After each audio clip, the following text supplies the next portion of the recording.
अस्सलामुअलैकुम वरहमतुल्लाहि वबरकातुह। आप देख रहे हैं health touch Rashid Ahmed YouTube channel. आज हम आप लोगों के साथ बीफ का वाइट पुलाव रेसिपी शेयर करेंगे। बहुत ज़्यादा टेस्टी और लजीज होता है यह खाने में। एक बार आप खाएंगे तो ऐसे ही बना के खाएंगे। आप लोग मेरे चैनल में नए हैं तो चैनल को सब्सक्राइब कर लीजिए और बेल आइकन को ज़रूर क्लिक कर लीजिएगा। चलते हैं आगे, देखते हैं इसका रेसिपी स्टेप बाय स्टेप कैसे बना रहे हैं। बिस्मिल्लाहिर्रहमानिर्रहीम। यह हमारा पुलाव के अंदर जो तेल में हम डालेंगे खड़ा मसाला, ये वो है काली मिर्च, दालचीनी, लौंग, बड़ी इलायची बोले तो काली वाली इलायची, और दो छोटे छोटे 3 तेज पत्ते, और ये धनिया है और ये सौंफ है। ये धनिया 6 चम्मच है, सौंफ 3 चम्मच है। धनिया और ये सौंफ हो गया हरा वाला। इसको हम पोटली बना कर डालते थे, लेकिन अभी उसमें खुशबू बाबर नहीं आता है, इसलिए ऐसे ही हम ऐसे ही डालेंगे पानी में। ये 1.25 किलो गोश्त है। हमने बीफ का यानी बड़े का गोश्त लिया है। आप अगर बड़ा नहीं खा रहे तो मटन का गोश्त भी इस्तेमाल कर सकते हैं। इसको धो के कुकर में डाल के गैस शुरू कर दिया है। अभी इसमें ये सब मसाला डालेंगे। ये पहले हम इसके अंदर 1.5 लीटर पानी डाल देंगे। अब इसके अंदर धनिया और सौंफ और ये खड़ा मसाला,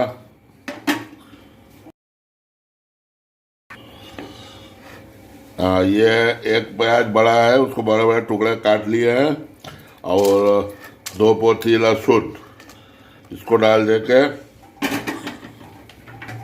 अब इसमें हम नमक हस्बे जाएगा थोड़ा मिलाएंगे, थोड़ा कम ही मिलाएंगे ताकि बाद में दोनों तरह से भी कर लेंगे।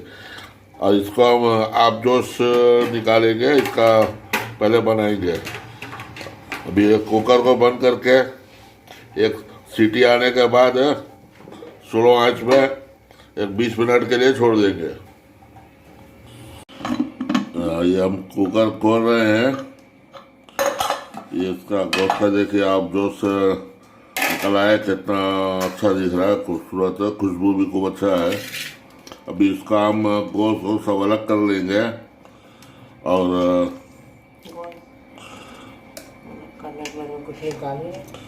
लहसुन पे अलग, प्याज अलग कर लेंगे। उसको बाद में इसको मसल कर सब अच्छे से खूब पीस के उसमें मिला देंगे मसाले में। उसको निकालिए। अब ये सब गोश्त निकाल लेंगे अलग पतीली में, और आप जूस अलग कर लेंगे। उसके बाद मिलते हैं आपसे। ये गोश्त हमने एक अलग कढ़ाई में निकाल लिया है, और ये लहसुन, प्याज और धनिया, सौंफ जो डाले थे, इसको अलग प्लेट में निकाल लिया है छान के। ये अब जो सब छान लेते हैं ताकि अंदर का जो भी है सब निकल जाए। ये अब इसको अलग कर लेंगे।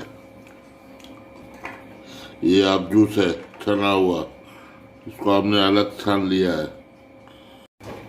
ये 15 से 20 हरी मिर्ची है, और 2 पोथी का लहसुन छील लिया। इसको हम पीस के मसाला बना लेते हैं।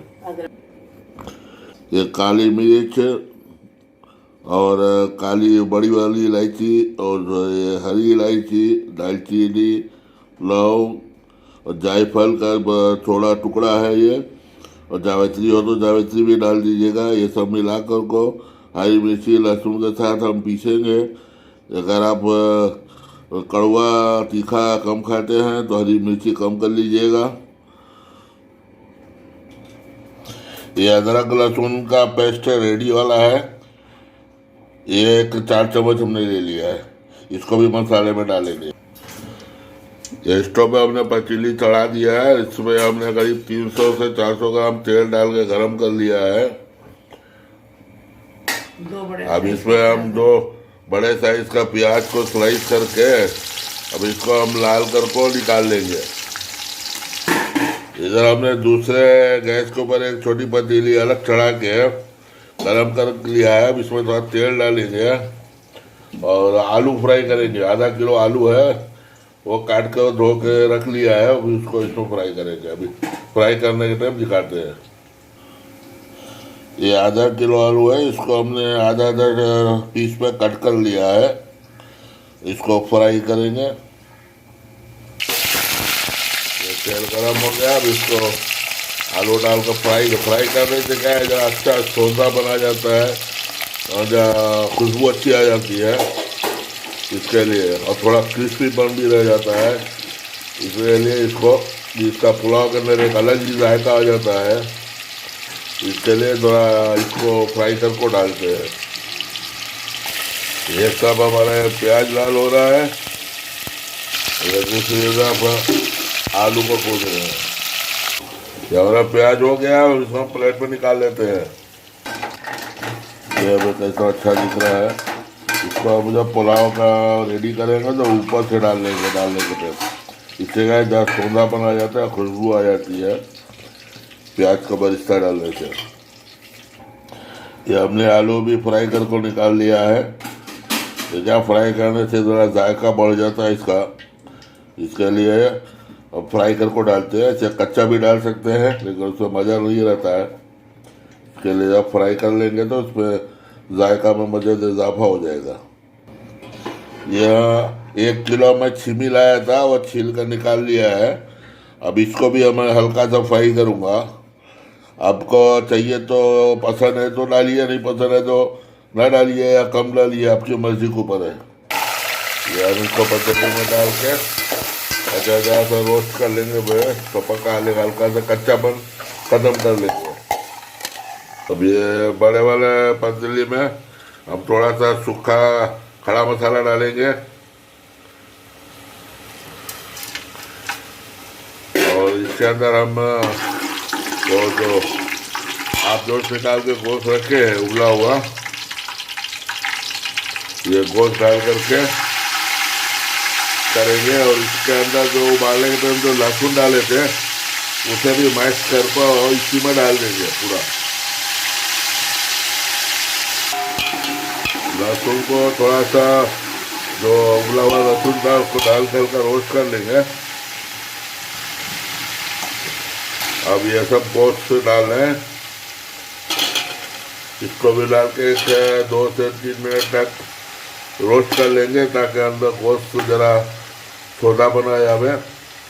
और पुलाव में डालने के टाइम एकदम से भसड़े नहीं, थोड़ा सा कड़क भी हो जाएगा और जायका भी बढ़ जाएगा। देखिए कितना शानदार दिख रहा है। ये ज़रा फ्राई हो जाने के बाद ऐसी अच्छा शानदार हो जाता है और टोस्ट का टूटता नहीं है, मतलब गोश्त बंद हो जाता है और सौंधा बना जाता है। इसलिए हम इसको फ्राई करके डालते हैं। यह हमारा गोश्त भुन गया है, कड़क हो गया है। अब इसी में हम वो पिसा हुआ जो मसाला है वो डालेंगे, डाल कर उसको भूनेंगे। ये पिसा हुआ मसाला है, ये हम इसी में डाल रहे हैं। अब इसको अच्छे से फ्राई करेंगे। देखो खूब अच्छा सा भून लेंगे मसाले को, तेल छोड़ देना, लहसुन का और मिर्ची उर्ची का जितना कच्चापन है पूरा खत्म हो जाना। खूब अच्छा सा भून लेना इसको अच्छे से। 1 चम्मच अभी नमक डाल लें इसके अंदर।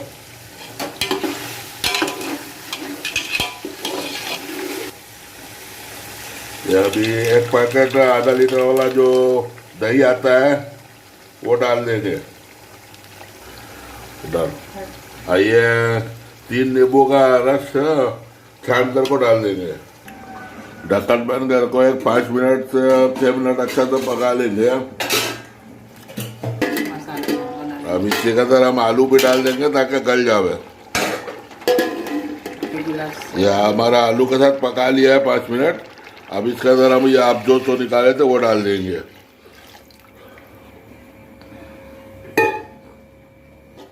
ये चीनी जो तले थे वो भी डाल देंगे पूरा।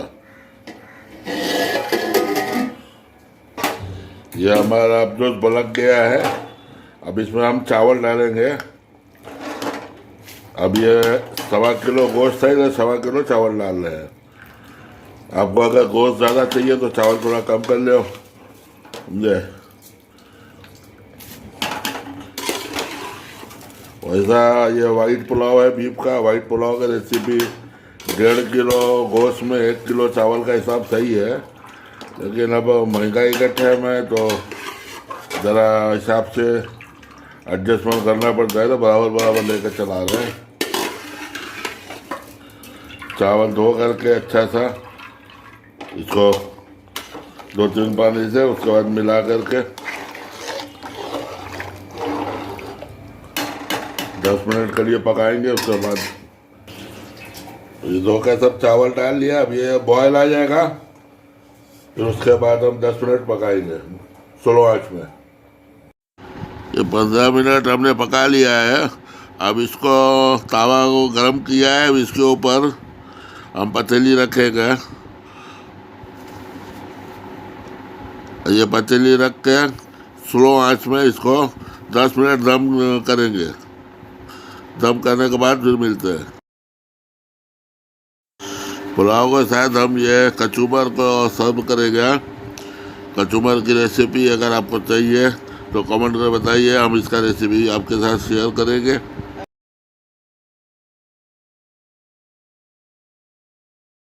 ये हमारा पुलाव रेडी हो गया है।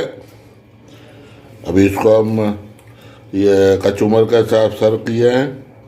ये बहुत जायकेदार लजीज है। आप लोगों को कैसे पसंद आया हमारा रेसिपी, तो हमारे रेसिपी को लाइक करें और शेयर करें दोस्तों के साथ, फ्रेंड लोग के साथ, और चैनल को सब्सक्राइब ज़रूर कर लें। के बाद किसी दूसरी रेसिपी में फिर से मिलते हैं दूसरे वीडियो में इंशाअल्लाह। अल्लाह हाफिज़। अल्लाह सबको खुश रख के सबके ज़िंदगी में बरकत अता फरमाए। आमीन।